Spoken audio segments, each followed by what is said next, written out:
हम लोग यहाँ पहुँचे तो लड़की को हॉस्पिटल ले जाया गया था, तब तक को मृत घोषित कर दिया डॉक्टर ने। हमारी मांग ये है कि बस यूनिवर्सिटी से यूनिवर्सिटी छात्रों को थोड़ा पोलाइटली ले और छात्रों के साथ एक प्रेम पूर्वक बर्ताव करे। मैं यही निवेदन करता हूँ। रिपोर्ट बॉडी लेके पुलिस लेके आई थी यहाँ। कितने बच्चे हैं? बच्चा एक।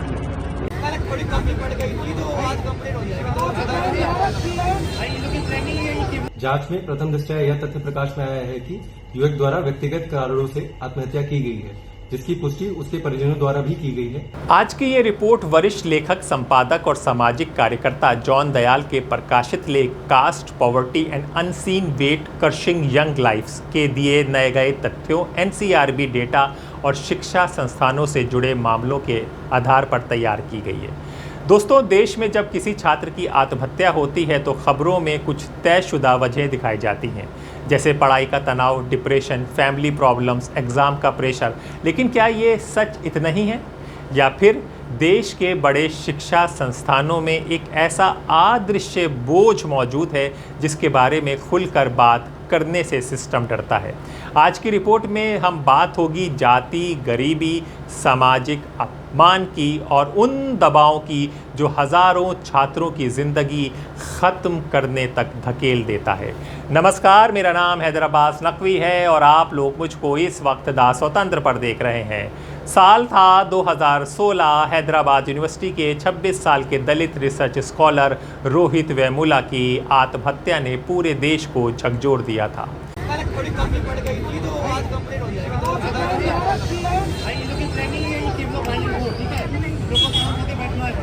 लीगल एक्टिविटीज भी नहीं करनी है, जैसे मॉडल चेंज की ना, इसने बॉर्डर पे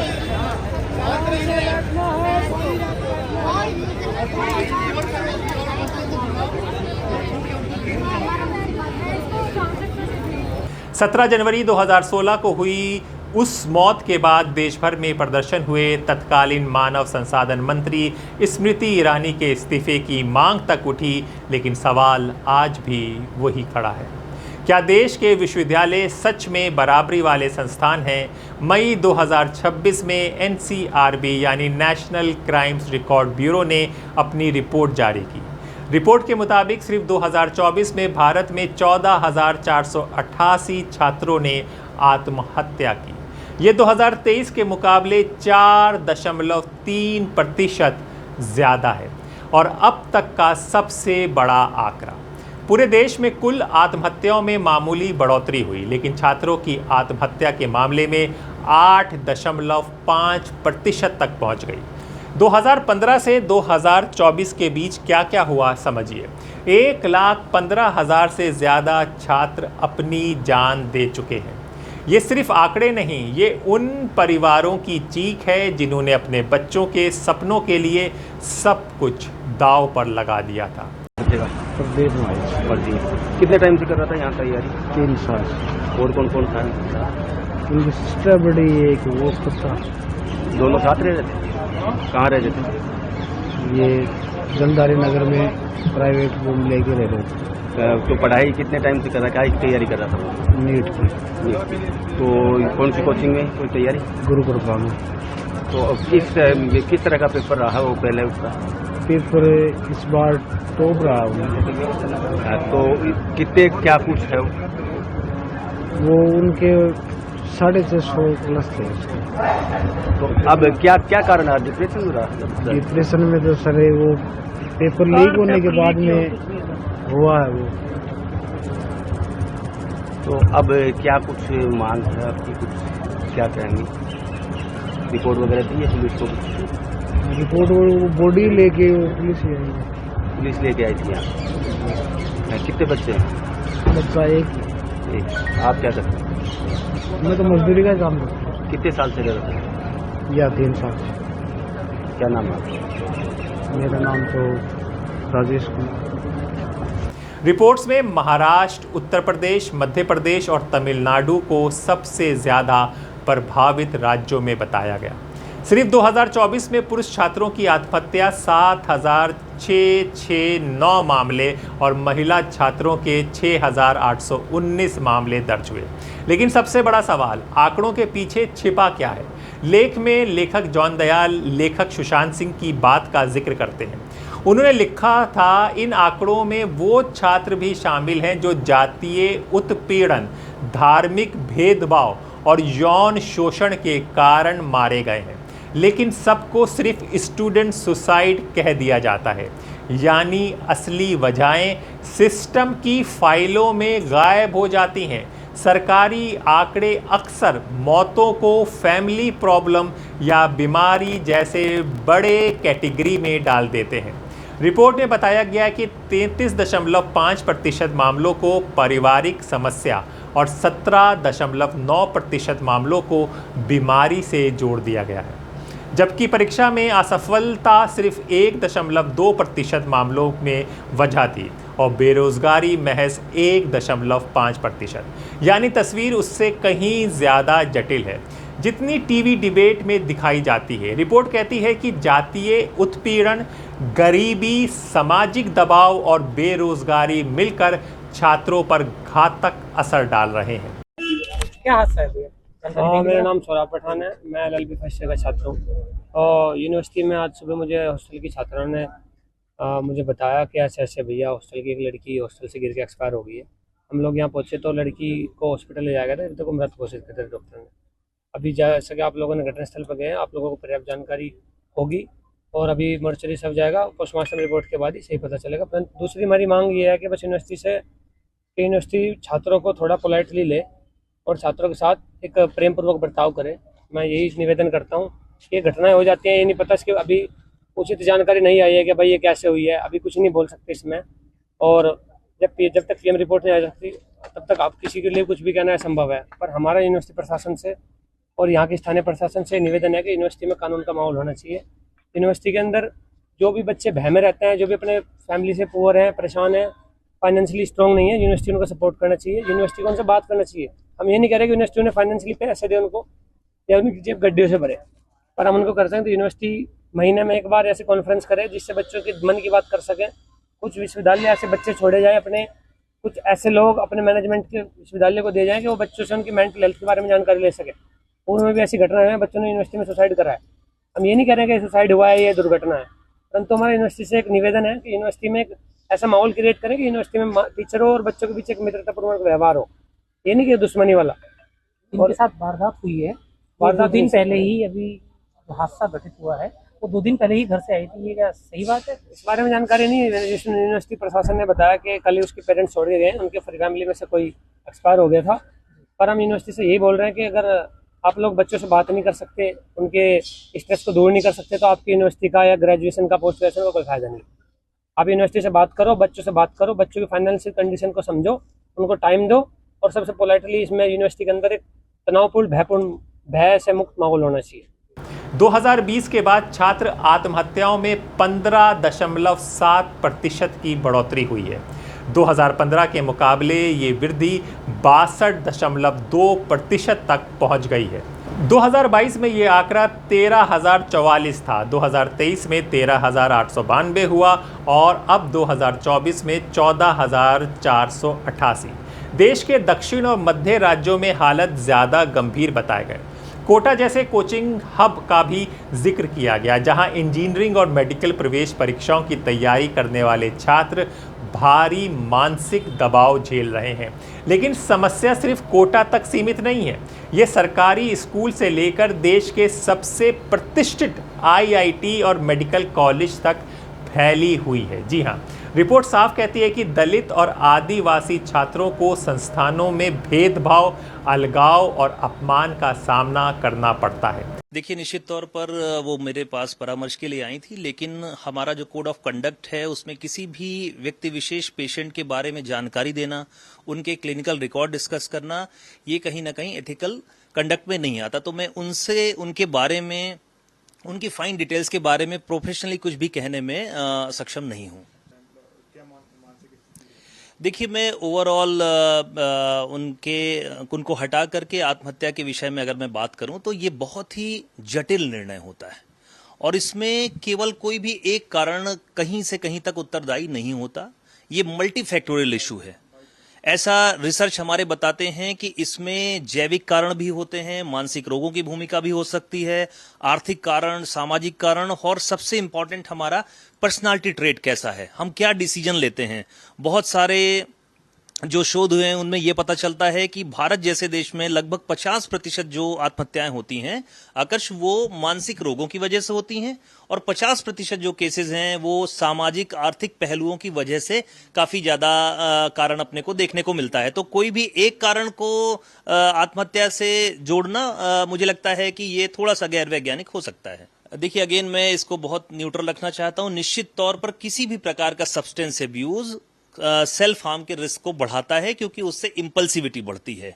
और अगेन मैं आपसे कहना चाहता हूं कि मैं उनके विषय में बात नहीं करना चाहता, लेकिन कोई भी सब्सटेंस अब्यूज अगर आप करते हैं तो निश्चित तौर पर खुद को नुकसान पहुंचाने की प्रवृत्ति कई गुना तक बढ़ सकती है। आईआईटी बॉम्बे के दर्शन सोलंकी आईआईटी खड़गपुर के मामले, मेडिकल कॉलेज में भेदभाव के आरोप। जी हां, ये सब सिर्फ अलग अलग घटनाएं नहीं हैं। रिपोर्ट के मुताबिक संस्थानों में मौजूद संस्थागत पक्षपात यानी इंस्टीट्यूशनल बायस छात्रों को तोड़ रहा है।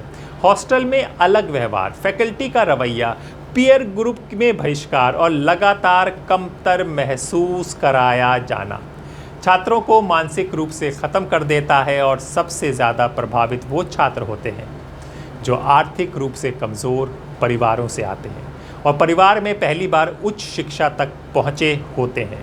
उनके कंधों पर सिर्फ अपनी पढ़ाई नहीं होती है, पूरे परिवार की उम्मीद होती है। गरीबी, कर्ज, स्कॉलरशिप में देरी और नौकरी का डर उन्हें लगातार दबाव में रखता है। रिपोर्ट में कहा गया कि रोज़गार की कमी और बढ़ती बेरोज़गारी युवाओं में गहरी निराशा पैदा कर रही है। 2018 से 2023 के बीच केंद्रीय विश्वविद्यालय, आईआईटीज़, एनआईटीज़, आईआईएम्स और आईआईएसईआरएस में आत्महत्या करने वाले 98 छात्रों में बड़ी संख्या एससी, एसटी और ओबीसी समुदाय से थी। Good afternoon. Today PI Varna has received an information around 11:30 that there was a case of student death which was reported from BITS Pilani. Now the case is of a PhD scholar who was staying outside the campus in a PG. The preliminary finding is that it is a case of suicide and police investigation is currently undergoing, and we will be able to give detailed information after the police investigation and post-mortem reports are received. Now this is the second incident which was reported this year. Last year we had unfortunately 4 similar incidents of student suicide. Now district level committee, the police team, the state level committee and national level committees have visited the BITS Pilani campus because of the frequent cases of student death which was reported there. Now in all the committees during the investigation, the main finding is that there is a case of suicide contagion or cluster effect which is happening. Now by suicide contagion, what is meant is that basically when there are repeated incidents of student suicide, the at-risk people or vulnerable people tend to imitate and they commit suicide when there is an emotional stressful situation. Now this is what has been the major finding in all the investigation, and we have conducted a detailed investigation into the frequent student suicides in the BITS Pilani campus, and we have submitted a report to the government also in the month of February this year. Now based on the all investigations and committee sittings and meetings, whatever recommendations we have also submitted to BITS Pilani. One of the major finding was that they were not having adequate number of mental health care facility or professionals in their campus. But however, after the repeated intervention from the government side, they have augmented their facility. Now they have adequate number of manpower. Also they are providing 24/7 mental health care facilities also in the campus, in-house as well as outside. Also they have reduced the number of examinations by increasing the electives and making certain papers optional. So academic pressure also they are trying to reduce it, and they have submitted compliance report to the government also. However, unfortunately, despite all the efforts, still cases are being reported. Now, apart from the interventions from the side of the academy or institution, government was also conducting various camps. DHS has conducted a health camp. Similarly, associate professor from IPHB has conducted a talk on stress management and emotional management. So a lot of initiatives are being undertaken by various authorities, including the institution as well as the government, by tying up with the NGO. Now the committee which has inspected the campus has a representative from the administration side, from the higher education, technical education, also from the healthcare facility, then NGO professionals also who are involved in dealing with this matter. So basically all of their finding is coming to the suicide contagion, wherein repeated exposure to suicide related incidents may increase the vulnerability among the at-risk people. So we urge from the district administration side, when in our communication and in our discourse, we should handle the matter with more sensibility and more sensitivity and responsibility, so that at-risk category people or vulnerable people are not forced into more difficult situation. Anyway, like the committee will further visit the campus and we will look into the matter in detail. Similarly, police will also look into the matter. They will investigate, and after postmortem report and other reports are received, we will be giving a detailed press briefing or information regarding the matter. Thank you. लेकिन आधिकारिक आंकड़ों में जाति आधारित भेदभाव का जिक्र बहुत कम दिखाई देता है।